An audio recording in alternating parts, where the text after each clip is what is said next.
శ్రీమాత్రే నమ. జయ గురు దత్తాత్రేయ నమ. ఈ వీడియోలో మనం మకర రాశి వారికి మార్చి 1 నుంచి 15 మధ్యలో జరగబోయే పక్ష ఫలితాలు ప్రయత్నించినప్పుడు ప్రధానంగా మకర రాశి వారు ఏదైనా సరే పోరాడి గెలుచుకోవాల్సిందే తప్ప వారికి ఏది సునాయాసంగా ఫ్రీగా వచ్చే అవకాశం అయితే ఉండదు. అటువంటి మకర రాశి వారికి ఈ 1వ తారీఖు నుంచి 25 మార్చి వరకు ఒక అద్భుతమైనటువంటి యోగం ఏర్పడింది. అది రాశ్యాధిపతిగా ఉన్నటువంటి శని తృతీయ స్థాన సంచారం అన్నది కొంతకాలంగా చేయడం జరుగుతుంది. ఇప్పుడు ఆ శని గ్రహానికి మకర రాశి వారికి యోగకారకుడు పంచమ దశమాధిపతిగా ఉన్నటువంటి శని భగవానుడితో పాటు ఈ శుక్రగ్రహం, ఈ యోగకారకుడైనటువంటి శుక్రుడు తృతీయ స్థానంలో ప్రవేశించడం జరిగింది. అంటే ఇప్పుడు ఖచ్చితంగా మీలో ఉన్నటువంటి ప్రయత్నానికి, మీలో ఉన్నటువంటి ప్రతిభకి, టాలెంట్కి తగిన గుర్తింపు రావడం జరుగుతుంది. దశమాధిపతిగా తృతీయ స్థానం అవటం వల్ల ఉద్యోగంలో మారాలనే మీ ప్రయత్నం, కొత్త ఉద్యోగ ప్రయత్నాలు తప్పకుండా నెరవేరుతాయి.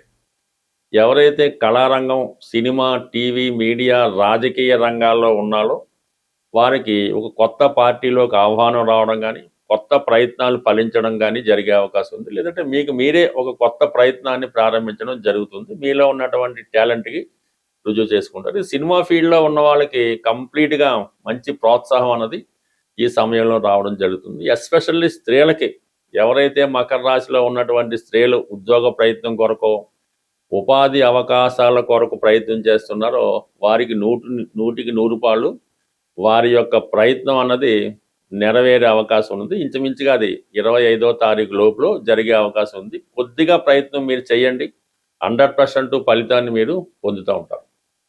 ఇక దాని తర్వాత ఏంటంటే పంచమాధిపతిగా శనితో కలియడం, మీ టాలెంట్కి తగిన గుర్తింపు రావడం జరుగుతూ ఉంటుంది.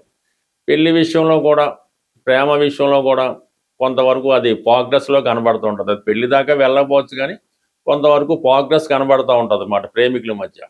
ఇక దాని తర్వాత ప్రధానంగా మరి ధనస్థానంలో ఈ గ్రహాలు, ప్రధానంగా రవి, అష్టమాధిపతిగా ఉన్నటువంటి రవి ధనస్థాన సంచారం వల్ల ప్రభుత్వ పథకాలు మీకు అనుకూలంగా రావడం జరుగుతూ ఉంటుంది. అలాగే ఆకస్మిక ధనలాభం లాంటిది జరిగే అవకాశం ఉండదు. అయితే కుటుంబ సభ్యుల మధ్య తీవ్రమైన విభేదాలు రావడం జరుగుతూ ఉంటుంది. ఒకరి మాట ఒకరికి పడకపోవడం, వచ్చిన ధనాన్ని ఏ విధంగా ఖర్చు పెట్టాలనుకోవడం, ఈ విధంగా పెద్దంతరం చిన్నంతరం లేకుండా పరస్పరం దూషించుకోవడం, ఇబ్బంది పడడం జరుగుతూ ఉంటుంది. పెద్దవాళ్ళకి అంత గౌరవం ఇవ్వకుండా చిన్నవాళ్ళ మాట నెగ్గాలనే ప్రయత్నం జరుగుతూ ఉంటుంది. అది మీకు చాలా మనస్తాపాన్ని కలిగిస్తూ ఉంటుంది. ఇంకా కుజుడు కూడా ఈ రాశి వారికి బాధకుడు, చతుర్థాధిపతి. ఏదైనా స్థిరాస్తి అమ్మడం వల్ల, అంటే మీ యొక్క ఆస్తినో ప్రభుత్వం వారు హ్యాండ్ ఓవర్ చేసుకొని కొంత రెమ్యునేషన్గా ధనం ఇవ్వడం వల్ల ఆ ధనం పంచుకునే విషయంలో అన్నదమ్ముల మధ్య, అక్క చెల్లెల మధ్య కానీ, అంటే ఎవరికన్నా పెళ్లి చేయాలి, కొంత కట్నం ఇవ్వాలి, ఆ ధనం ఏ విధంగా సమకూర్చాలి అన్న విషయంలో కూడా ఈ తగులాటలు, ఇబ్బందులు జరిగే అవకాశం ఉంది.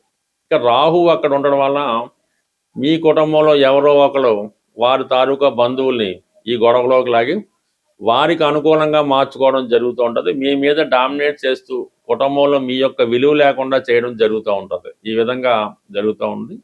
ఇక బుధుడు కూడా ఈ రాశి వారికి భాగ్యాధిపతిగా ధనస్థాన సంచారం వల్ల ఏదో ఒక పెద్ద మనిషో, ఏదో ఒక దైవశక్తి కలిగిన వ్యక్తో ఏం చెప్పినా కూడా పరస్పరం ఎవరు కూడా వినకుండా అవకాశం ఉంది. బట్ ఏదైనా కొన్ని రోజుల పాటు ఈ ధనం పంచుకునే విషయంలో కానీ, ఆస్తి పంచుకునే విషయంలో కానీ, బాధ్యతల్ని పంచుకునే విషయంలో కొంతకాలం పాటు వాయిదా వేసుకోవడం మంచిది. అంటే ఇంచుమించుగా మనకు మార్చి 15వ తారీఖున రవి అష్టమాధిపతిగా ఎప్పుడైతే ముందుకెళ్ళిపోయాడో కొంత కుటుంబ కలహాల్లో తీవ్రత తగ్గుతూ ఉంటుంది. దాని తర్వాత ఈ కుజగ్రహం ఇవన్నీ కూడా ఒక నెల తర్వాత ముందుకి పాస్ అవుతే మళ్ళా తిరిగి మీ కుటుంబ పరంగా కొంత ప్రశాంతత ఏర్పడే అవకాశం ఉంది. ప్రస్తుతం ఏ విషయంలోనూ తొందరపడకూడదు, అంత మంచిది కాదు.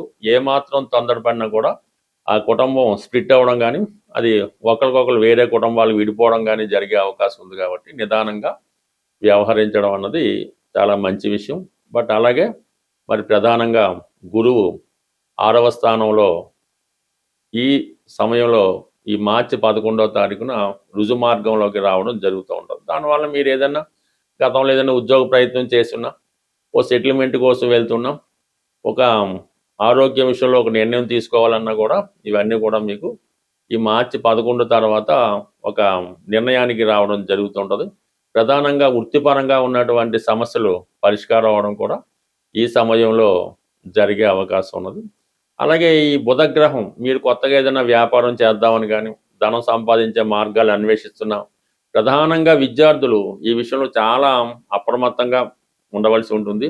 ఏమాత్రం అశ్రద్ధ చేసినా ఈ సంవత్సరం మీకు విద్యార్థులకి విద్యాభంగం జరిగే అవకాశం కానీ, అంటే సాధారణంగా ఈ సమయంలో ఎవరికి విద్య అయిపోవడం లేదు, కానీ అనుకున్న కాలేజీలో సీట్ రాకపోవడం, అనుకున్న ర్యాంక్ రాకపోవడం, ఈ విధంగా కొద్దిగా విద్యా సంబంధించిన విషయాల్లో తల్లిదండ్రులకి అప్రతిష్ట రావడం జరుగుతుంటుంది. ఈవెన్ తల్లిదండ్రులకి ఈ పిల్లల విషయంలో కూడా ఈ మకర రాశిలో ఉన్నటువంటి పిల్లలు కూడా కొంతవరకు సరైనటువంటి ఫలితాన్ని, సంతృప్తిని ఇవ్వలేకపోతుంటారు. గోచార ఫలితాలు పరిశీలించినప్పుడు కానీ వాటిని అనుసరిస్తున్న వారు మనకి ఏ సమయంలో ఏ గ్రహాన్ని ప్రసన్నం చేసుకుంటే మనకి మంచి ఫలితం వస్తుందో నిర్ణయించుకొని ఆ గ్రహం మంచి స్థితిలో ఉన్న సమయంలో ఆ గ్రహానికి సంబంధించినటువంటి దానం కానీ, జపం కానీ, పూజ కానీ చేయడం వల్ల ఆ గ్రహం మనకు అనుకూలిస్తుంది. ఏదన్నా ఒక గ్రహం నీచ స్థితిలోనో, శత్రుస్థానంలోనో, వేరే బంధన యోగంలో ఉన్నప్పుడు మనం ఆ గ్రహానికి ఎన్ని పరిహారాలు చేసినా పెద్దగా దాని ఫలితం అన్నది మనం పొందలేకపోతూ ఉంటాం. అదే గ్రహం ఉచ్చస్థితిలోనో, మిత్రస్థానంలోనో, స్వక్షేత్రంలోనో బలవంతుడై ఉన్నప్పుడు ఆ గ్రహాన్ని మనం సులభంగా ప్రసన్నం చేసుకోవచ్చు. ఈ విధంగా మనం సులభంగా మన సమస్యలు పరిష్కరించుకోవచ్చు. అంటే ప్రతి గ్రహానికి కూడా అన్ని రకాల ఫలితాలు ఇచ్చే బలాన్ని కలిగి ఉంటాయి. అంటే రవి ధనాన్ని ఇస్తాడు, ఆరోగ్యాన్ని ఇస్తాడు. అలాగే ఇప్పుడు ఈ సమయంలో ఈ పక్షంలో మనకి ఏ గ్రహాన్ని మనం ప్రసన్నం చేసుకోవాలంటే శుక్రగ్రహాన్ని, అంటే శుక్రుడు ఈ 15 రోజులు కూడా ఉచ్చస్థితిలో ఉండడం జరుగుతూ ఉంటుంది.